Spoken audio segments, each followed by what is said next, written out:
యేసయ్యకి మహిమ కలుగును గాక. మీ అందరికీ వందనం. మా మినిస్ట్రీ పేరు జీసస్ ఫోర్ టచ్ మినిస్ట్రీస్. మా ప్రతి ఒక్క వారము మేము చెప్పుచున్న ఈ వాక్యముని మీరు ఎంతో భక్తి శ్రద్ధలతో వింటున్నందుకు మీ అందరికీ వందనములు. దయచేసి మా ఈ ఒక యూట్యూబ్ ఛానల్ ప్రోగ్రాం ప్రతి వారం వస్తుంది. మీరందరూ కూడా చక్కగా వాక్యము విని ఎంతో విశ్వాసంలో బలపడమని యేసు నామములో కోరుకొనుచున్నాను. అయితే ఈరోజు మన అంశము ఏమనగా, నిత్యము మనకి తోడుగా ఉండే యేసయ్య. ప్రతి క్షణము ప్రతి అడుగులో కూడా మనకి తోడుగా ఉండి మనల్ని నడిపించుచున్న మన యేసయ్య. దేనికంటే ఆయన ఒక్కడ మాత్రమే మనల్ని నడిపించే దేవుడు, ఆయన ఒక్కడ మాత్రమే మనతో ఉండే దేవుడు, ఆయన ఒక్కడ మాత్రమే మనల్ని నిరంతరము కాపాడే దేవుడై ఉన్నాడు కనుక ఆయన నిరంతరము మనతో ఉండి మనల్ని నడిపించుచున్న దేవుడు. నీకు తెలిసినా తెలియకపోయినా ఆయన మాత్రము నిన్ను విడవడు, ఆయన మాత్రము నిన్ను విడబోవుడు. ఎందుకంటే ఆయన ఇచ్చిన వాగ్దానము అలాంటిది. ఆయన వాగ్దానం ఒక్కసారి కనుక ఇచ్చాడు అంటే భూమి ఆకాశములు గతించిపోయినను ఆయన వాగ్దానము మాత్రము గతించిపోదు. దేనికంటే ఆయన ఏమన్నాడు, నిన్ను విడవను విడబాయిను అని వాగ్దానం ఇచ్చిన దేవుడు. దేనికంటే నువ్వు ఈ లోకం వైపు చూసి లోకస్తులుగా జీవిస్తున్నా సరే ఆయన మాత్రము నిన్ను విడుస్తల్లా. కాబట్టి నువ్వు ఆయన మహాకృపలో జీవించుచున్నావు. మనం ఎన్ని తప్పుల మీద తప్పులు ఎన్ని చేస్తున్నా ఆయన నిన్ను ప్రేమించుచున్నాడు కనుకే మనం ఇంకా నువ్వు సజీవులుగా ఉన్నాము. కారణం ఏమనగా ఆయన మనల్ని సృష్టించిన సృష్టికర్త, ఆయన మనల్ని ప్రేమించుచున్న తండ్రి కనుక నా బిడ్డ ఇంకా మారుతాడు, నా వైపు చూస్తాడు అని ఆ ఆశతో ప్రేమతో నిన్ను ప్రేమించుచున్నాడు. నిన్ను మాత్రము విడబాయిలా ఆయన నిన్ను విడవలా. విడిస్తే క్షణమైనను మనం ఈ లోకములో ఉండలేము కనుక ఆయన నిరంతరము మనల్ని ప్రేమించుచున్న దేవుడై ఉన్నాడు. అందుకే ప్రతి ఒక్కరూ కూడా సమయం ఉన్న ప్రతిసారి యేసయ్యని ప్రార్థించండి, వాక్యంలో గడపండి. వాక్యం అనగా యేసయ్య కనుక మనందరం కూడా సమయం ఉన్న ప్రతిసారి కూడా బైబిల్ తీసుకుని వాక్యం చదవడానికి ప్రయత్నించండి, ప్రార్థనలో బలపడమని చెప్తున్నా. దేనికంటే ఈ లోకంలో యేసు నామములో సమస్తము సాధ్యమే అని చెప్పుచున్నా. అది అంతా నేను అనుభవించి ఉన్నా. నాకు ఏది కావాలన్నా నేను యేసు నామములోనే నేను అడుగుతా, నాకు యేసు నామములోనే దక్కుతుంది. అలాగే మీ అందరికీ కూడా యేసు నామములో మీరు ఏదైతే అడిగి ఉన్నారో అవన్నీ కూడా యేసయ్య ఇస్తానికి సిద్ధముగా ఉన్నాడు. మనం అడిగేది ఎలా ఉండాలంటే విశ్వాస సహితముగా ఉండాలి, విశ్వాసంతో అడగాలి. ఏదో నోటితో అడిగేసే పెదాలతో పరిచయం ఉన్నట్లుగా మన ప్రార్థన ఉండకూడదు. ఎందుకంటే మన విశ్వాసంతో అడగాలి. నీలో ఎంత విశ్వాసం ఉంటే నీకు అన్ని అద్భుతాలు జరుగుతాయి. యేసు నామములో ఏది జరిగినా సరే యేసు నామములోనే జరగాలి. ఏది అడిగినా యేసు నామములో మీరు అడగాలి. యేసయ్య మీ నామములో నాకు ఆరోగ్యం కావాలి, యేసయ్య మీ నామములో నాకు ఉద్యోగం కావాలి, యేసయ్య మీ నామములో ఈ అప్పులు నన్ను విడిచిపోవాలి, యేసయ్య మీ నామములో నా శత్రువులు నన్ను విడిచిపోవాలి, యేసయ్య నాకు యేసు నామములో అభివృద్ధి కావాలి, యేసయ్య యేసు నామములో నాకు పని కావాలి, యేసు నామములో నాకు ఇల్లు కావాలి. మీది ఏ సమస్య అయినా సరే యేసు నామములో అడగమని నేను చెప్పుచున్నా. ఆయన నామములో మీకు సమస్తము సాధ్యమని మరొకసారి చెప్పుచున్నా. విశ్వాసములో బలపడండి. మన ఆయుధం ఏమనగా విశ్వాసం, మన బలం ఏమనగా విశ్వాసం, మన శక్తి ఏమనగా విశ్వాసం. దేనికంటే ఎవరు ఎంత విశ్వాసంతో అయితే జీవించుచున్నారో వారందరూ కూడా అద్భుతాలు యేసు నామములో జరుగుతాయని నేను చెప్పుచున్నా. మన ఒక యథార్థమైన హృదయాన్ని, మన పూర్ణ హృదయాన్ని ఎవరికి ఇవ్వాలి? యేసయ్యకి మాత్రమే ఇవ్వాలి. ఇంకా ఆ హృదయాన్ని ఎక్కడా ఇవ్వకూడదు. ఎక్కడిచ్చినా నీకు ఈ లోకంలో ఏమీ దక్కదు. యేసయ్యకి ఇస్తే నీకు సమస్తము దక్కుతుంది. కాబట్టి మన పూర్ణ హృదయాన్ని ఎవరికి ఇవ్వాలి? మనం యేసయ్యకి మాత్రమే ఇవ్వాలి. మన చూపు ఎవరి వైపు ఉండాలి? యేసయ్య వైపు మాత్రమే ఉండాలి. మన ఆలోచన ఎవరి వైపు ఉండాలి? యేసయ్య వైపు మాత్రమే ఉండాలి. మన ప్రార్థన యేసయ్య దగ్గరే ఉండాలి. ఇంకా ఎక్కడా కూడా మీరు కన్నీరు కారవకూడదు. మీరు కన్నీరు అనేది కారిస్తే అది యేసయ్య దగ్గర మాత్రమే కారవాలి. ఎందుకో తెలుసా? నీ కన్నీరు తుడిచేవాడు యేసయ్య, నిన్ను ఆదరించేవాడు యేసయ్య, నిన్ను ఆదుకునేవాడు యేసయ్య. ఇంకా ఎక్కడా కూడా మీరు కన్నీరు కారవద్దు.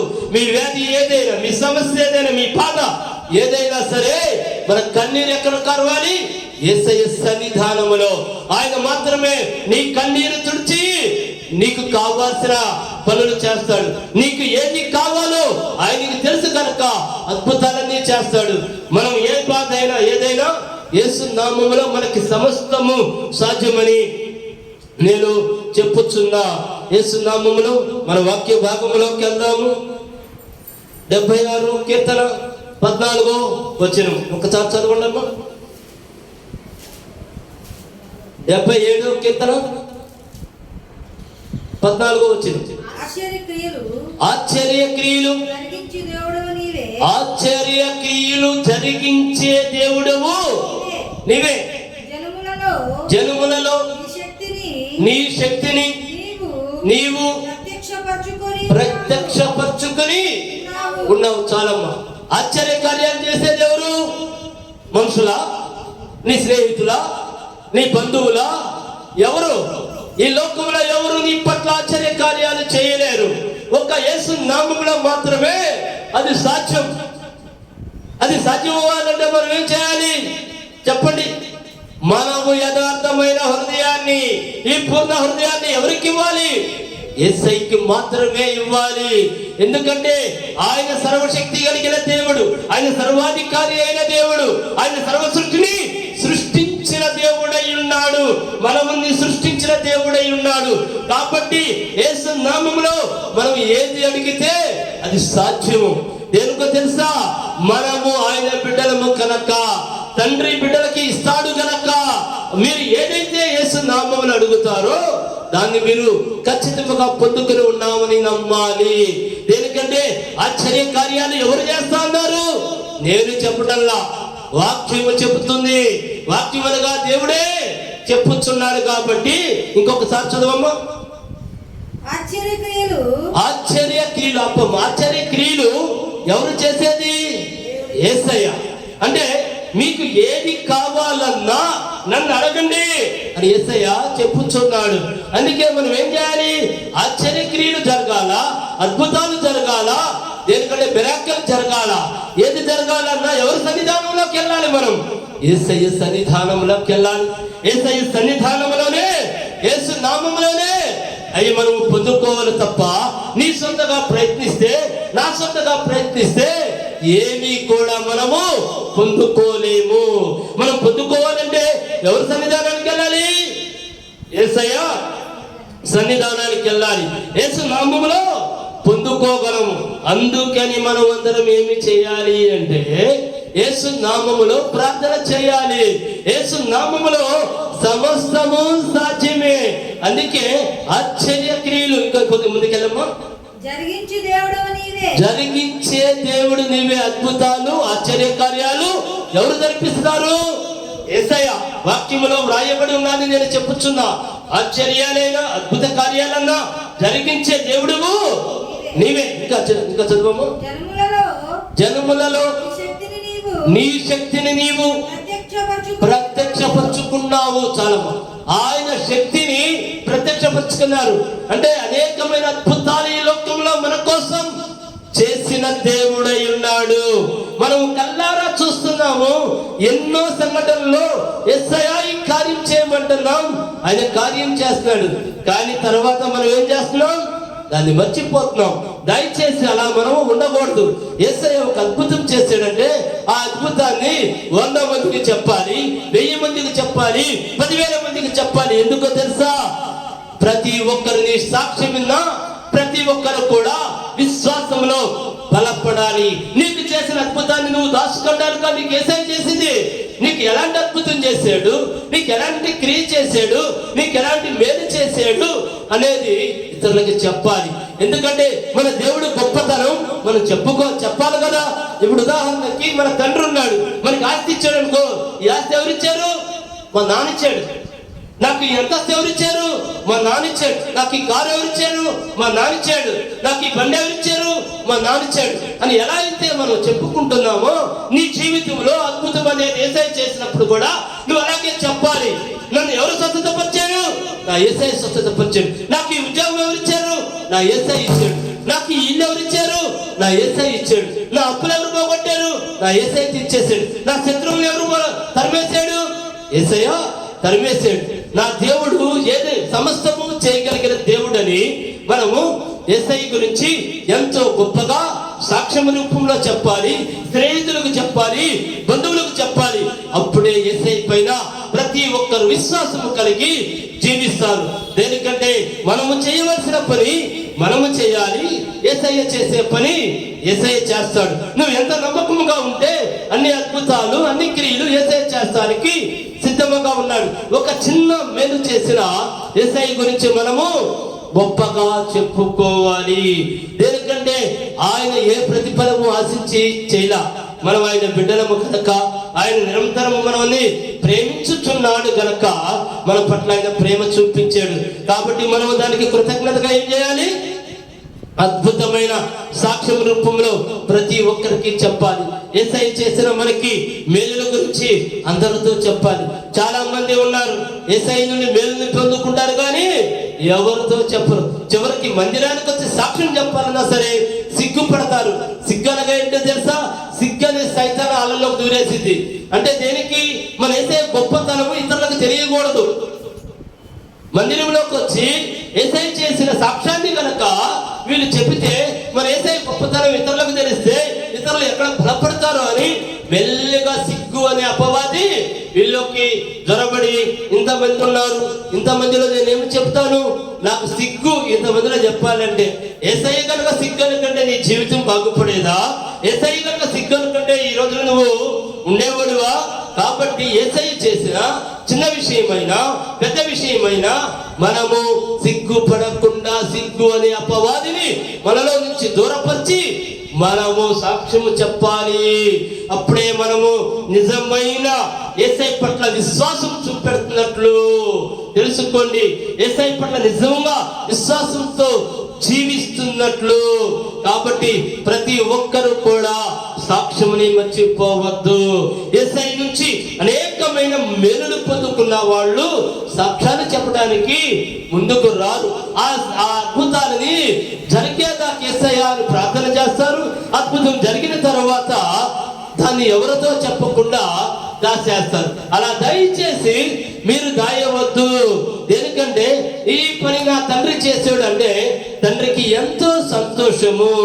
దేనికంటే ఈ కారు మా నాన్న కొనిచ్చాడు అని చెప్పుకున్నాం అనుకో, తండ్రి ఏం చేస్తాడు? నా కొడుకు నా గురించి గొప్పగా చెప్పుచున్నాడు అని ఎలా అయితే అనుకుంటాడో, యేసయ్య మనకు చేసిన మేలుల గురించి నా దేవుడు, నా యేసయ్య నాకు ఈ అద్భుతం చేశాడు అని కనుక మనము చెప్పినట్లయితే యేసయ్య నిజముగా అంత సంతోషపడతాడు.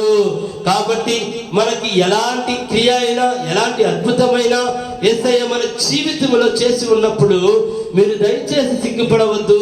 దాని సాక్ష్యం రూపంలో చెప్పి ఇతరులని బలపరుస్తాం. మరొక వాక్యానికి వెళ్దాం. కీర్తనలు 145 కీర్తన 14వ వచనం. యెహోవా పడిపోయి వారు అందరినీ ఉద్ధరించువాడు, కుంగిపోయిన వారందరినీ లేవనెత్తేవారు. చాలా తర్వాత యెహోవా ఎలాంటి అతను? పడిపోయిన వారందరినీ ఉద్ధరించువాడు. ఇంకా ముందు చదువు. కుంగిపోయిన వారందరినీ. చాలు, ఒక్క నిమిషం. అంటే నువ్వు చాలా మంది ఈ రోజుల్లో ఉన్నారు. దేనికంటే నా కళ్ళారా, నా ప్రత్యక్షంగా చూశాను. అనేక విధాలుగా వ్యాపారాలు చేసి నష్టపోయిన వారు ఉన్నారు. ఆర్థిక ఇబ్బందుల్లో పడిపోయిన వారు ఉన్నారు. ఇంకా నేను పైకి లేవలేను, నా జీవితం ఇంతే, నా కుటుంబం ఏమవుతుంది, నా బ్రతికేమవుతుంది అని ఆలోచన చేసే మీ అందరికీ చెప్పుచున్నా, మనకేమీ భయం లేదు. మన పక్షాన ఎవరున్నారు? వాగ్దానం ఎవరిచ్చారో తెలుసా? ఇక్కడ యేసయ్య ఇచ్చి ఉన్నాడు. మీరు దయచేసి ఈ వాక్యం కనుక వింటే మీరు విశ్వాసంలో బలపడండి. ఈ రిఫరెన్స్ తీసి మీరు చదవండి. మీరు పడిపోయి ఉన్నారా? మిమ్మల్ని లేపడానికి ఎవరున్నారు? యేసయ్య ఉన్నాడు. మీరు కుంగిపోయి ఉన్నారా? మిమ్మల్ని లేవనెత్తడానికి ఎవరున్నారు? యేసయ్య ఉన్నాడు. ఈ రిఫరెన్స్ మళ్ళీ ఒకసారి చెప్తున్నాను, రాసుకోండి.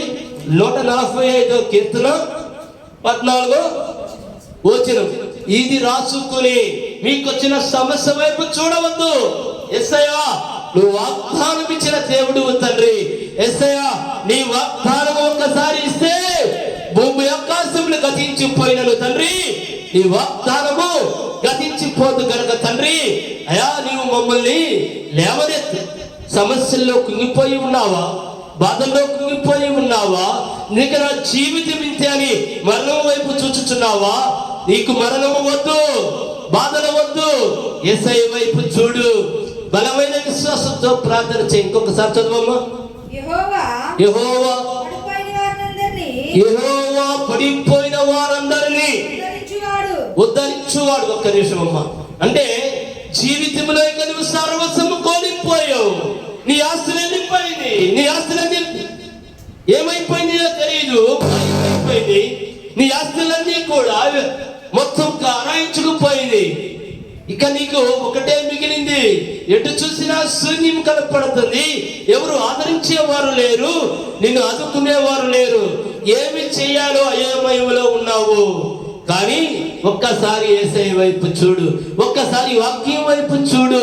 యెహోవా పడిపోయిన వారందరినీ ఉద్ధరించువాడు. నేను ఉన్నాను అని యేసయ్య చెప్పుచున్నాడు.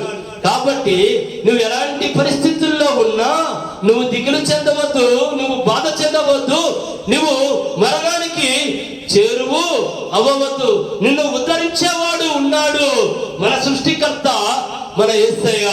నిబ్బరము కలిగి ధైర్యముగా ఉండని యేసయ్య మనతో మాట్లాడుచున్నాడు. ఆయన గొప్ప దేవుడు. ఇంకొకటి ముందుకెళ్ళమ్మా.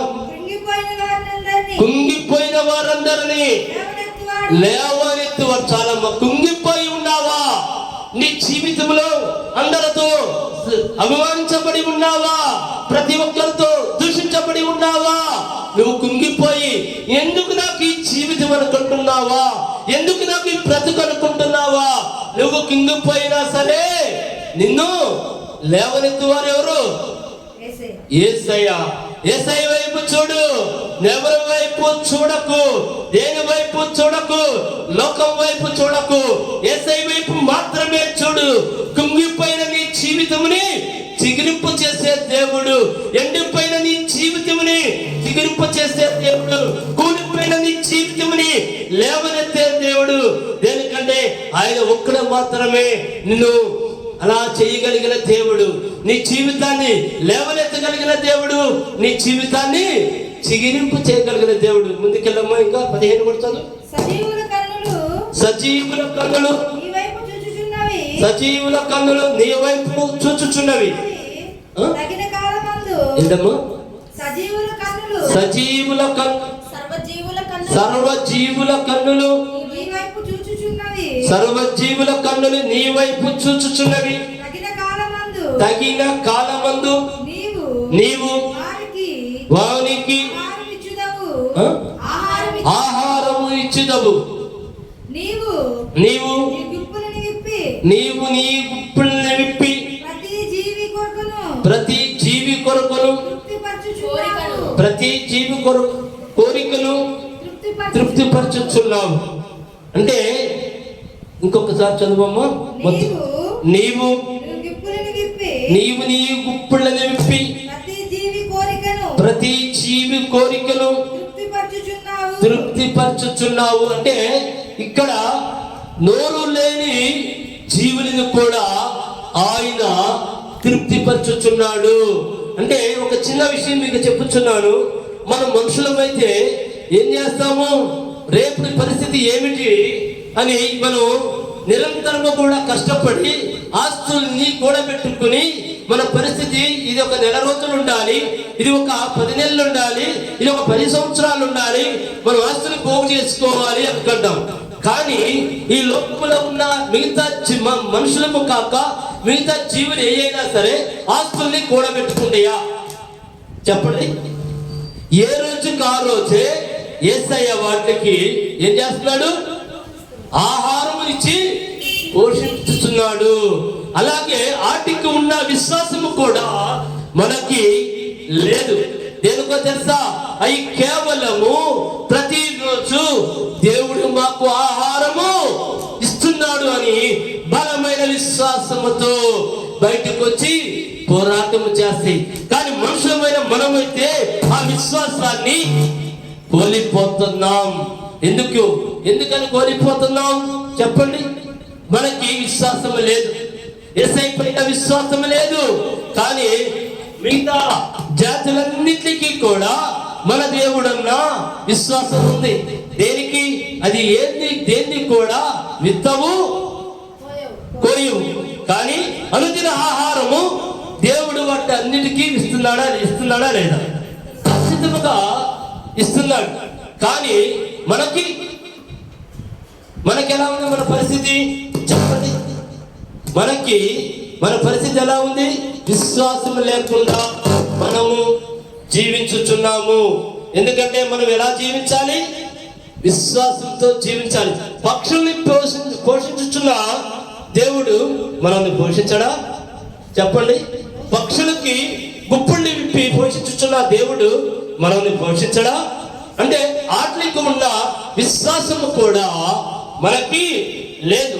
అందుకే మనం ఎలా జీవించాలి అని వాక్యం మనతో బోధిస్తుందంటే విశ్వాసము కలిగి జీవించాలి. ఇక్కడ వాక్యం మనతో ఏం మాట్లాడుతుందంటే నేను ఉన్నాను, నిన్ను కాపాడటానికి నేను నీలో ఉన్నాను అని ఇక్కడ వాక్యం మనతో మాట్లాడుతుంది. 20 దాకా యెహోవా తన మార్గములన్నిటిలో నీతి గలవాడు, తన క్రియలన్నిటిలో కృప చూపువాడు. ఒక్క నిమిషం. ఆయన కృప చూపేది ఎవరి మీద చెప్పండి? ప్రతి ఒక్కరి మీద ఆయన కృప చూపుచున్నాడు. ఆయన కృప చూపుచున్నాడు కనుకే మనం ఇంకను సజీవులుగా ఉన్నాము.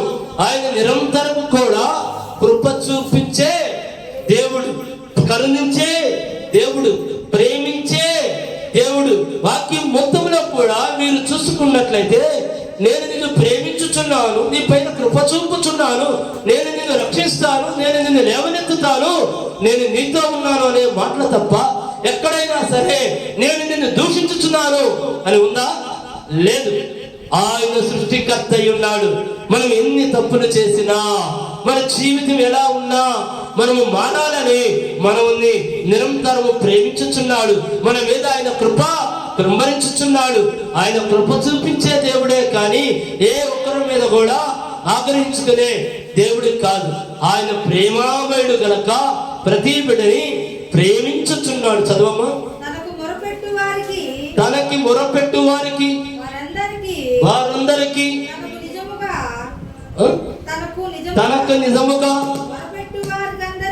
తనకి నిజముగా మొర్రపెట్టు వారందరికీ యెహోవా సమీపముగా ఉండాలి. చాలు. ఏమంటున్నాడు ఇక్కడ? మీకే కష్టము, మీకే బాధ, మీకే సమస్య, మీకేదుందో నా దగ్గర మొర్రపెట్టండి. నేను మీకు సమీపంగా ఉన్నా, మీలో ఉన్నా, మీ పక్కనే ఉన్నా అని యేసయ్య వాక్యం రూపంలో మాట్లాడుచున్నాడు. అయితే మనం ఏం చేస్తున్నాం? దాన్ని మనం గమనిస్తల్లా. మనం గమనించక ఏం చేస్తున్నాం? ఏ ఇబ్బంది అయినా, ఏ కష్టమైనా, ఏది వచ్చినా మనం అస్సలు యేసయ్య వైపు చూస్తల్లా. మన బంధువులతోనూ, మన స్నేహితులతోనూ ఇంకెవరన్నా సహాయం చేస్తారేమో అని మనం కూర్చొని మనం వీళ్ళందరినీ ఆలోచన చేస్తూ ఉంటాం. కానీ మనకి సమీపముగా ఉన్నాడు. నువ్వు పిలిస్తే పలికేంత దూరంలో ఉన్నాడు. నీ ఆలోచనగా ఉన్నాడు. నీ నడకగా ఉన్నాడు. కానీ మనం ఏం చేస్తున్నాం? ఆయన మర్చిపోతున్నాం. కానీ ఇక్కడ యేసయ్య ఏం చెప్తున్నాడంటే నేను నీకు సమీపముగా ఉన్నా. నీ బాధ ఏంటో నాతో చెప్పు, నీ వేద ఏంటో నాతో చెప్పు, నీ కోరికలు ఏమిటో నాతో చెప్పు, నీకేం కావాలో నాతో చెప్పు, నేను నీ పక్కనే ఉన్నా, నేను నీతోనే ఉన్నా అని యేసయ్య ఇంత బలమైన మాట మనతో చెప్పుచున్నాడు. కానీ మనము మాత్రం ఎవరి వైపు చూస్తున్నా? యేసయ్య వైపు మనము చూస్తున్నా. కాబట్టి మన చూపు ఎవరి మీద ఉండాలి అంటే యేసయ్య వైపే ఉండాలి. ఆయన మనతో ఉన్నాడు. చాలా మంది చెప్తా ఉంటారు, అయ్యా నాకు ఎక్కడికి వెళ్ళాలన్నా భయం వేస్తా ఉండింది. ఈ వాక్యంతో మీరు కంపల్సరిగా వినాలి. దేనికంటే నీకు భయం అవసరం లేదు. ఆయన నీతో ఉన్నాడు, నీ పక్కనే ఉన్నాడు. భయం అనేది ఉందంటే నీలో అపవాది ఉందని అర్థం. యేసయ్య గనుక మనలో ఉంటే మనకి భయం ఉండదు. దేనికి? మన సృష్టికర్త మన యేసయ్య మనతో ఉన్నాడు. ఆయన మనకి ఎంత దూరంలో ఉన్నాడు? ఏమన్నా ఏంటి ఒక భూలోకాలు ఉన్నాడా? లేడు, నీకు సమీపంలో ఉన్నాడు. ప్రతి ఒక్కరికి యేసయ్య సమీపంలోనే ఉన్నాడు. దేనికంటే నీ మొర ఆలకిస్తానికి, నీ కష్టం తీర్చేస్తానికి, నీ బాధ తీర్చేస్తానికి, నీ వ్యాధి తీర్చేస్తానికి, నీ దరిద్రం తీర్చేస్తానికి, నీకు ఏది వచ్చినా, చెడుగా నీకు ఏది వచ్చినా ఆయన తీర్చేస్తానికి నీకు సమీపముగా ఉన్నా దేవుడై ఉన్నాడు. కాబట్టి మీకు సమయం ఉన్నప్పుడు ప్రతిసారి బైబిల్ తీయండి, వాక్యము చదవండి, విశ్వాసములో బలపడమని చెప్పుచున్నాను. చదవమ్మా ఇంకొంచెం. తన అందు భయభక్తులు కల వారి కోరిక ఆయన నెరవేర్చును. అంటే ఆయన ఉన్నాడు, ఆయన నన్ను చూచాడు అని భయం ఉండాలి. ఎలాంటి భయమో తెలుసా? నీకు ఆలోచన కలిగిందంటే నీ ఆలోచనని పుట్టించిన వాడు దేవుడు యేసయ్య. నీకు ఆలోచన కలిగిన వెంటనే ఆయన చేరింది. ఆయన చూచాడు, నీ ఆలోచన చూశాడు. దేనికంటే నిన్ను సృష్టించిన దేవుడికి నీ ఆలోచన తెలియదా? చాలా మంది అనుకుంటారు, నేను చేసే కుతంత్రాలు, నేను చేసే ఎలాంటి తప్పైనా సరే ఎవరికి తెలియదు అనుకుంటారు. కరెక్టే, నీ ఆలోచన కరెక్టే. మనుషులకు ఎవరికి తెలియకపోవచ్చు, కానీ నీ హృదయ రహస్యాలు ఎరిగిన దేవుడు, నీ హృదయ రహస్యాలు తెలిసిన దేవుడు యేసయ్య ఉన్నాడని నువ్వు భయపడాలి. ఇక్కడ అందుకే చెప్తుంది, దేవుడికి నువ్వు భయపడాలి. యేసయ్యకి నువ్వు ఎంతైతే భయపడతావో అన్ని విజయాలు నీ సొంతం. నువ్వు ఎప్పుడైతే యేసయ్యకి, వాక్యానికి నువ్వు భయపడవో అప్పుడు నీ జీవితంలో అద్భుతాలు జరగవు. ఎలా భయపడాలంటున్నాడు యేసయ్య? భయం అనగా ఏంటి? తప్పుడు ఆలోచనలు నీ హృదయంలోకి రాకూడదు. తప్పుడు ఆలోచన అనేది అసలు నీ హృదయంలోకి రాకూడదు. మనకు తెలుసు అది మంచి ఆలోచన, చెడ్డ ఆలోచన అని. చెడ్డ ఆలోచన వచ్చిందనుకో, చెడ్డ ఆలోచన అనేది అపవాది నీ దగ్గరికి తీసుకొస్తా ఉండేది. ఏ అపవాది? ఈ ఆలోచన నాది కాదు, నా హృదయంలో వచ్చే ప్రతి ఆలోచనని నా దేవుడు చూస్తున్నాడు. నీకు నా హృదయంలో స్థానం లేదు, వెళ్ళిపో అని దాన్ని మనం గర్దించాలి, దాన్ని బయటికి నెట్టివేయాలి. మంచి ఆలోచన అనుకో, అది మనకి దేవతతో తీసుకొచ్చే ఆలోచన. చెడ్డ ఆలోచనలో అపవాది తీసుకొచ్చే ఆలోచన. దయచేసి మీరు దాన్ని జ్ఞాపకం పెట్టుకోండి. ఇంకొకసారి చదువుకోమా. తన అందు భయభక్తులు కలవారు కోరిక ఆయన నెరవేర్చును. ఆయన మొర ఆలకించి వారిని రక్షించును. యెహోవా తనను ప్రేమించు వారందరినీ కాపాడును. నువ్వు నిజముగా యేసయ్యను ప్రేమిస్తున్నావా? నువ్వు నిజముగా యేసయ్య కావాలనుకుంటున్నావా? యేసయ్యకి నీ పూర్ణ హృదయాన్ని కనుక ఇచ్చినట్లయితే యేసయ్య నిన్ను నిరంతరము నేను కాపాడుతానని వాగ్దానం ఇచ్చిన దేవుడు. దయచేసి సమయము సరిపోకపోవడం వల్ల రేపు వచ్చే వారము మళ్ళీ చెప్పుకుందాము. దయచేసి తలలో ఉంచుకుంటే ప్రార్థన చేద్దాం.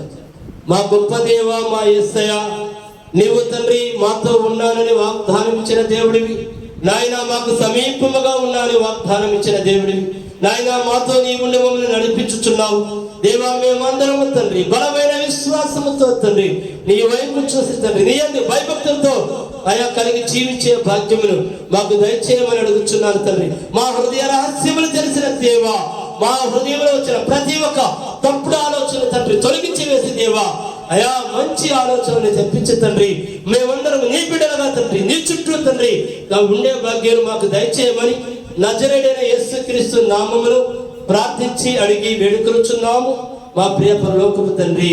ఆమేన్, ఆమేన్, ఆమేన్. మీ అందరికీ వందనములు.